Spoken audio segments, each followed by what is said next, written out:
नमस्कार, आप देख रहे हैं अपने उत्तराखंड और मैं हूं आप सभी के साथ आरती। तो चलिए बुलेटिन की शुरुआत कर लेते हैं उत्तराखंड की बड़ी खबर के साथ। लोकसभा चुनावों के आखिरी पड़ाव में कांग्रेस ने जनसभाओं में पूरी ताकत झोंक दी है। मंगलौर कस्बे में कांग्रेस प्रत्याशी वीरेंद्र रावत के समर्थन में पूर्व मुख्यमंत्री हरीश रावत ने कलीम अंसारी के निवास पर जनसभा आयोजित की। इस जनसभा में कांग्रेस के राष्ट्रीय सचिव काजी निजामुद्दीन भी पहुंचे और भाजपा पर जमकर बरसे। हरीश रावत ने कहा कि भाजपा सरकार ने केवल देश की जनता को ठगने का काम किया है। देश में बेरोजगारी बढ़ रही है, युवा नौकरी के लिए तरस रहे हैं।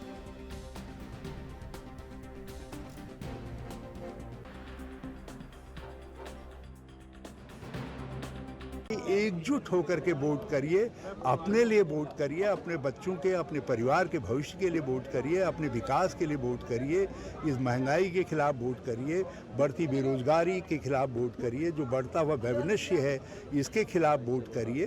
और निश्चित तौर पर यदि इन चीज़ों के लिए वोट होगा तो वो कांग्रेस के पक्ष में जाएगा, क्योंकि कांग्रेस ही इस देश के अंदर है जो मोहब्बत की दुकान लेकर के चल रही है, जो प्रेम और भाईचारे को आगे बढ़ाने का काम कर सकती है। कितना समर्थन जनपद में मिल रहा है? बड़ा प्यार मिल रहा है। लोग परिवर्तन का मन बना चुके हैं। ये परिवर्तन की बयार बह रही है और जो धीरे धीरे अब एक तेज हवा के रूप में, झोंके के रूप में आगे बढ़ रही है। आपको लगता है कि इस बार 10 साल का रिकॉर्ड टूटेगा? यहाँ 10 साल निश्चित तौर पर टूटेगा। देश की राजनीति में बड़ा परिवर्तन आएगा, बहुत बड़ा परिवर्तन आएगा। भाजपा को बड़ा भारी सरप्राइज मिलेगा। ये 400 के पार नहीं बल्कि जनता इनको तड़ी पार करेगी। आज मंगलौर में हरीश रावत जी के कई प्रोग्राम हुए। हरचंदपुर और मंगलौर में 2 प्रोग्राम हुए। हमारे साथ कलीम अंसारी साहब और आमिर अंसारी साहब हैं। इन्होंने एक बहुत बड़ा प्रोग्राम यहाँ किया और मंगलौर के ज़िम्मेदार लोग यहाँ मौजूद थे। चौधरी साहिबान बहुत सारे यहाँ मौजूद थे और सभी ने हरीश रावत जी का समर्थन किया। एक लंबे वक्त के बाद एक ऐसी मीटिंग हमने यहाँ देखी जिसमें इतने गंभीर और ज़िम्मेदार लोग, इन्फ्लुएंशियल लोग एक साथ मौजूद रहे। तो देश के हालात सबके सामने हैं, जो भी हालात हैं तो उनको देखते हुए सभी लोग एकजुट होकर भारतीय जनता पार्टी को हराने के लिए, कांग्रेस पार्टी को मजबूत करने के लिए इकट्ठे हुए और यहाँ हरिद्वार में कांग्रेस का परचम लहराएगा और 19 तारीख को लोग कांग्रेस पार्टी के लिए यहाँ वोट करेंगे। हमारे नेता यहाँ आए, इनका मैं बहुत शुक्रगुजार हूँ। इन्होंने अपनी बात कही और आज मैं ये कहना चाहता हूँ आपकी ज़मानत पे कि मंगलौर विधानसभा सबसे ज़्यादा वोटों से लोकसभा जीतने जा रही है इंशाल्लाह। ये आपकी ज़मानत में मैं कह रहा हूँ बात। एक माहौल बना है यहाँ पर, एक तरफा माहौल मंगलौर से ही मैं मान के चलता हूँ कि यहाँ से ही एक तरफा जीत के चलेंगे हम लोग। कोई हमारे करीब भी नहीं है। भारतीय जनता पार्टी को हम आज उत्तराखंड में लोकसभा चुनाव के प्रचार प्रसार का आखिरी दिन है। वहीं लोकसभा कांग्रेस के वरिष्ठ नेता व राजस्थान के पूर्व उप मुख्यमंत्री सचिन पायलट का हल्द्वानी में दौरे को लेकर भाजपा चुटकी लेते हुए नजर आ रही है। इस बात पर भाजपा के प्रदेश सह मीडिया प्रभारी संजीव वर्मा ने कहा कि कांग्रेस पार्टी आज जमानत बचाओ अभियान कर रही है। साथ ही उन्होंने कहा कि उत्तराखंड के दौरे पर कांग्रेस के वो नेता आ रहे हैं जो राजस्थान के बगावती हैं, तो कांग्रेस का क्या हश्र होने वाला है ये वो स्वयं जानते हैं। भारतीय जनता पार्टी का प्रत्येक कार्यकर्ता ग्राउंड जीरो पर काम कर रहा है। वहीं कांग्रेस पार्टी की यदि हम बात करते हैं तो कांग्रेस पार्टी आज जमानत बचाओ अभियान में लगी हुई है। वो अपने जमानत बचाने के लिए जद्दोजहद कर रही है। ले देकर गांधी परिवार ही उनके पास स्टार प्रचारक के रूप में बचता है और उसमें भी दीदी पहुंची हैं लेकिन भैया गायब हैं अभी। और कल जबकि चुनाव प्रचार का अंतिम दिन है तो ऐसे में वो आ रहे हैं जो राजस्थान के बगावती रहे हैं। तो मैं सोचता हूँ जो कांग्रेस का हश्र क्या होने वाला है वो तो कांग्रेस स्वयं जाने।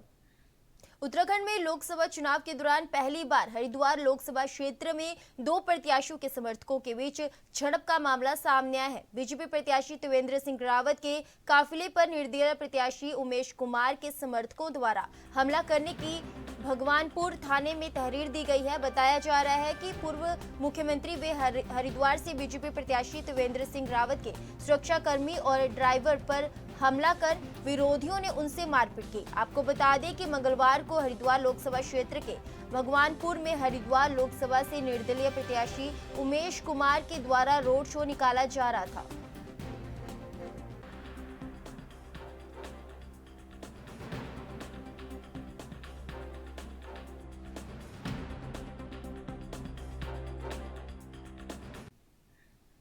लोकसभा चुनाव प्रचार के अंतिम समय में पुलिस ने शहरवासियों को फिर से बिना किसी डर के, बिना किसी दबाव के मतदान करने की अपील की है। लोगों में सुरक्षा की भावना जागृत करने के लिए पुलिस ने शहर के चारों कोनों तक अपने अपने वाहनों से फ्लैग मार्च किया, मुनादी कर लोगों को मतदान की महत्वता के बारे में भी बताया। कोतवाल शंकर सिंह बिष्ट ने बताया कि एसएसपी अजय सिंह के निर्देश पर प्रचार प्रसार के अंतिम समय में पुलिस लोगों में सुरक्षा की भावना पैदा कर रही है, जिससे लोग बिना किसी डर और बिना किसी दबाव के मतदान केंद्रों पर ज्यादा से ज्यादा संख्या में पहुंचकर अपने अमूल्य मत का प्रयोग करें और लोकतंत्र को मजबूत बनाने में अपना सहयोग दें। कोतवाल ने बताया कि फ्लैग मार्च इंद्रमणि बरडोनी चौक से शुरू होकर शहर के मुख्य मार्ग से होते हुए कोयल घाटी, आईडीपीएल, श्यामपुर तक पहुंचा। फ्लैग मार्च में करीब 1 दर्जन छोटे बड़े वाहनों के अंदर सैकड़ों पुलिसकर्मी मौजूद रहे।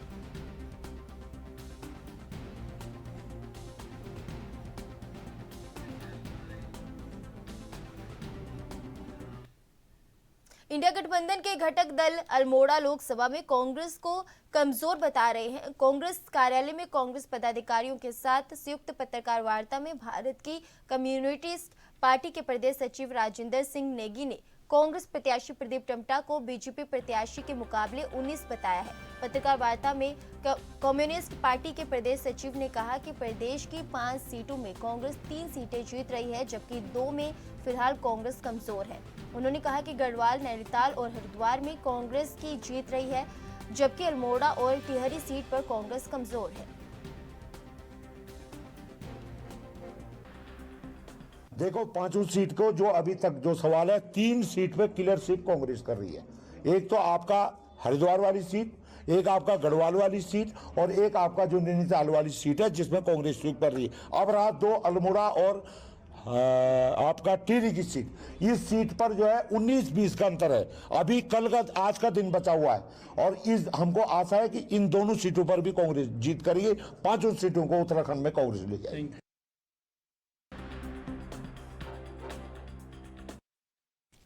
राजधानी देहरादून में पुलिस और अर्धसैनिक बलों ने फ्लैग मार्च निकालकर आम जनता को निर्भीक होकर मतदान के लिए प्रोत्साहित किया। लोकसभा चुनाव को शांतिपूर्ण तरीके से संपन्न कराने के लिए एसएसपी देहरादून के नेतृत्व में दून पुलिस और अर्धसैनिक बलों ने फ्लैग मार्च निकाला। ये फ्लैग मार्च चुनाव प्रक्रिया को प्रभावित करने का प्रयास करने वाले असामाजिक तत्वों को कड़ा संदेश भी है। आपको बता दें कि मतदान प्रक्रिया को सकुशल संपन्न कराने के लिए सुरक्षा की दृष्टि से पुलिस ने सभी तैयारियां पूरी कर ली है। देहरादून के एसएसपी अजय सिंह ने आम जनता से अपील की है कि सभी वोटर वोट डालने जरूर जाएं। किसी को मतदान केंद्र तक जाने में असुविधा होती है तो उसके लिए भी इंतजाम किए गए हैं। सभी लोग निर्भीक होकर मतदान जरूर करें। देखिए, लोकतंत्र का महापर्व है और यही अपील करेंगे, लार्जेस्ट डेमोक्रेसी है तो सभी लोग अपना वोट जरूर करें जाकर और जो है निर्भीक होकर, निष्पक्ष होकर वोट करें। और बहुत लोग कभी कभी ये भी सोचते हैं कि हमें कहीं जाने में असुविधा ना हो, तो मैं अश्योर करना चाहूंगा कि किसी को कोई असुविधा वोटिंग जाते वक्त आते वक्त नहीं होगी। उनकी पार्किंग की गाड़ी की व्यवस्था हो, चाहे उनका आवागमन हो, वो सुगम रहेगा। तो इसको किसी भी परेशानी को ध्यान में ना रखें और वोटर अपना जो है अपने मतदान केंद्र पर जरूर जाए और अपना वोट जरूर। शांतिपूर्ण और निष्पक्ष मतदान करने के लिए अल्मोड़ा से पोलिंग पार्टी रवाना हुई। वहीं द्वारघाट इंजीनियरिंग कॉलेज से 68 पोलिंग पार्टियां मतदान स्थलों के लिए रवाना हुई। जिला निर्वाचन अधिकारी विनीत तोमर ने मौके पर जायजा लेते हुए अधिकारियों को आवश्यक दिशा निर्देश दिए। आपको बता दें कि अल्मोड़ा में कुल 920 पोलिंग पार्टी रवाना होनी है।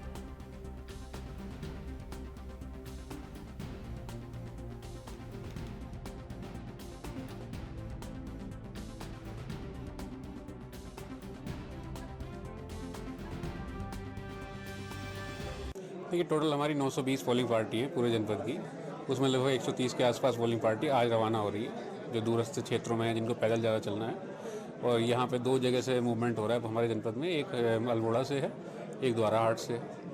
और यहाँ पर वोटर फैसिलिटेशन सेंटर की भी व्यवस्था की गई है, जो हमारी कॉन्स्टिट्यूंसी के वोटर नहीं हैं और हमारे जनपद में कार्यरत हैं, पोलिंग टीमें हैं या पोलिंग इलेक्शन की ड्यूटी में हैं, तो उन्होंने जिन्होंने भी फॉर्म 12 में पोस्टल बैलेट लिए अन्य कॉन्स्टिट्यूंसीज में अप्लाई किया था, उनके भी यहाँ जो प्राप्त हुए हैं उनको भी कास्टिंग यहाँ पर की जा सकती है।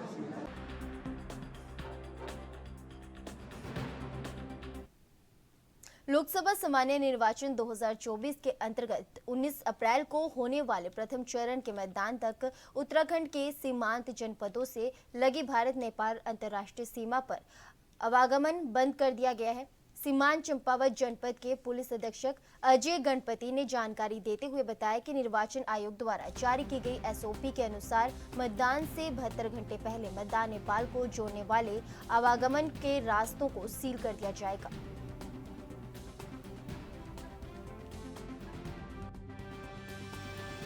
आज शाम से 5 बजे से जो नेपाल बॉर्डर है वो इलेक्शन कमीशन के गाइडलाइन के अनुसार सील की जाएगी। उसमें जगह जगह पे हमारे बैरियर्स और जहाँ पे भी एसएसटीज है और एसएसबी की डिप्लॉयमेंट है वहाँ पे उनको सूचित किया गया कि आवागमन हेतु बंद किया जाए वो मार्ग।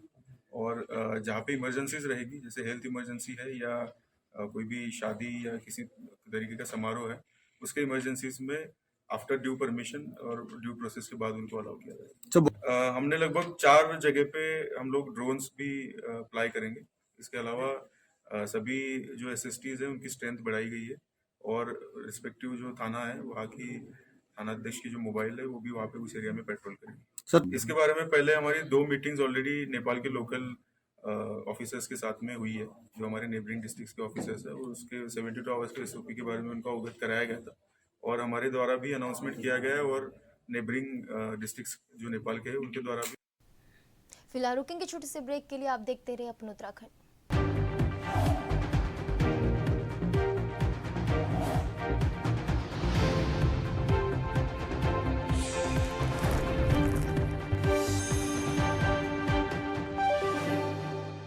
ब्रेक के बाद अपने उत्तराखंड में एक बार फिर आप सभी का स्वागत है। 19 अप्रैल को होने वाले लोकसभा चुनाव के लिए मतदान टीमें रवाना है। वहीं उत्तराखंड के दुर्गम मतदान केंद्रों के लिए 12 पोलिंग टीमें रवाना है।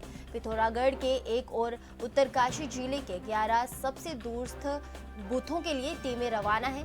टीम में मतदान कार्मिक, सुरक्षा कर्मी, फोटोग्राफर, सेक्टर मजिस्ट्रेट और एक जोनल मजिस्ट्रेट शामिल है। वहीं पिथौरागढ़ जिले के सीमा नेपाल और चीन के कब्जे वाली तिब्बत से लगती है, इसको भी सील कर दिया गया है। मुख्य निर्वाचन अधिकारी डॉक्टर BVRC पुरुषोत्तम ने बताया कि 12 पोलिंग टीमें जनपदों से रवाना है।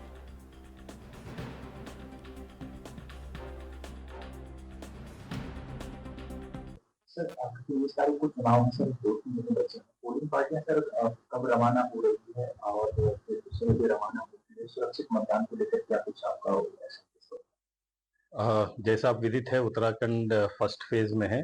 उत्तराखंड के साथ साथ 21 राज्यों में चुनाव भी हो रहे हैं। तो 19 तारीख को चुनाव के लिए कुछ दूरस्थ एरियाज में हमारा बूथ है। उदाहरणार्थ पिथौरागढ़ जिले में एक बूथ और उत्तरकाशी जिले में 11 बूथ। सो ये 12 बूथ के लिए पार्टियां आज रवाना हो गए हैं, जनपद से प्रस्थान हो गया है और ये पहुंच जाएगी कल 18 तारीख की शाम तक वहां पर पहुंच जाएंगी, तो 19 से वहां पर शुरू हो जाएगी। कल हमारा लगभग 700 पार्टियां कल रवाना होगी बूथों के लिए और 18 तारीख को लगभग 11,000 पार्टियां 18 तारीख को रवाना होगी।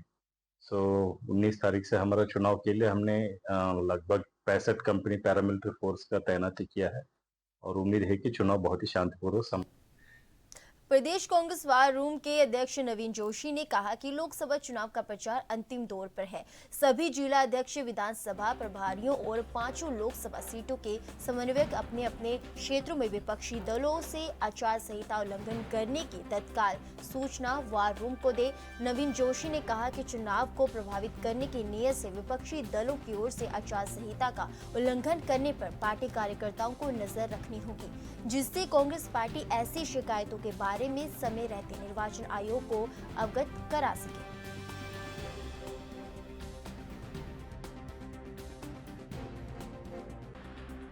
देखिए देखिए, निष्पक्ष अगर चुनाव की अगर हम बात करें तो मुझे नहीं लग रहा कि निष्पक्ष चुनाव उत्तराखंड के अंदर हो रहा है, क्योंकि कांग्रेस ने पहले भी कई बार शिकायत चुनाव आयोग को करी है। चुनाव आयोग ने उसमें कोई भी संज्ञान नहीं लिया।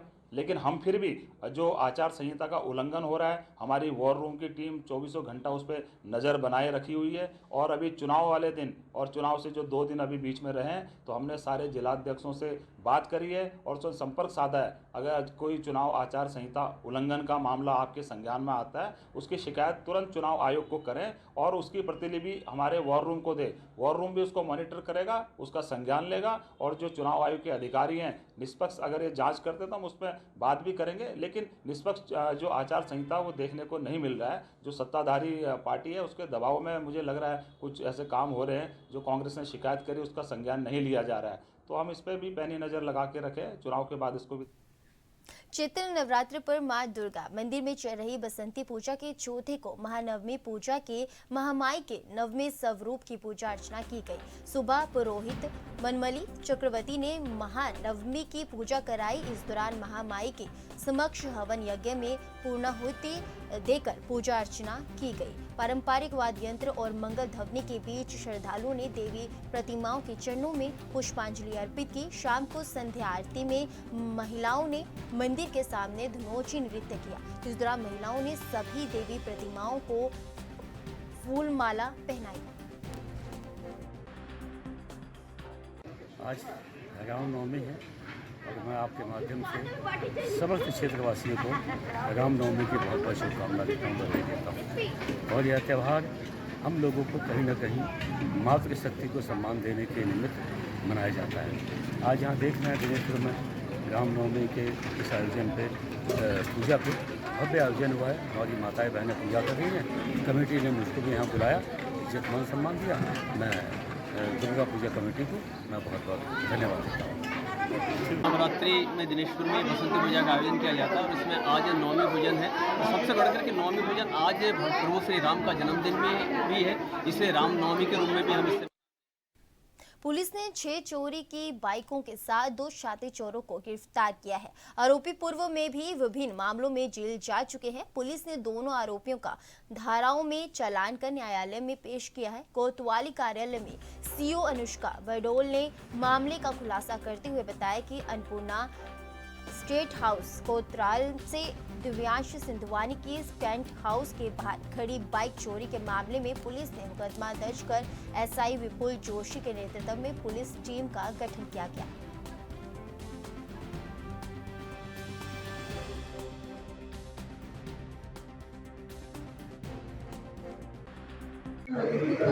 वादी के घर के बाहर से उसकी बाइक चोरी कर ली थी। तो जैसे कि इलेक्शन में चल रहा है, सीसी लगा हुआ था, तो वैसे हमारे यहाँ चेकिंग चल रही है। उसी चेकिंग के दौरान हमें गंगा बाबा रोड में जब एक बाइक सवार दिखा, उसकी बाइक पे नंबर प्लेट नहीं था। तो ऑब्वियसली हम लोगों ने चेकिंग किया, तो चेकिंग से पता चला कि वो जो चेसिस नंबर और इंजन नंबर था गाड़ी का, वो हमारी जो चोरी हुई बाइक थी उससे मैच किया।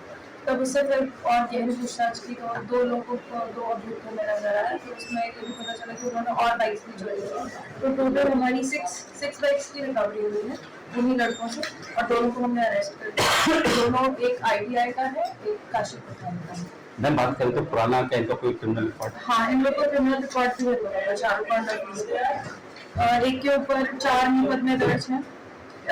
इनके ऊपर शस्त्र के भी अधिनियम के भी मुकदमे हैं और चोरी के भी। सभी के जो बाइक है वो पासपोर्ट से ही है चोरी हुई या फिलहाल के लिए अपने उत्तराखंड में मेरे साथ बस इतना ही। अब बने रहिए ANB न्यूज़ के साथ। नमस्कार।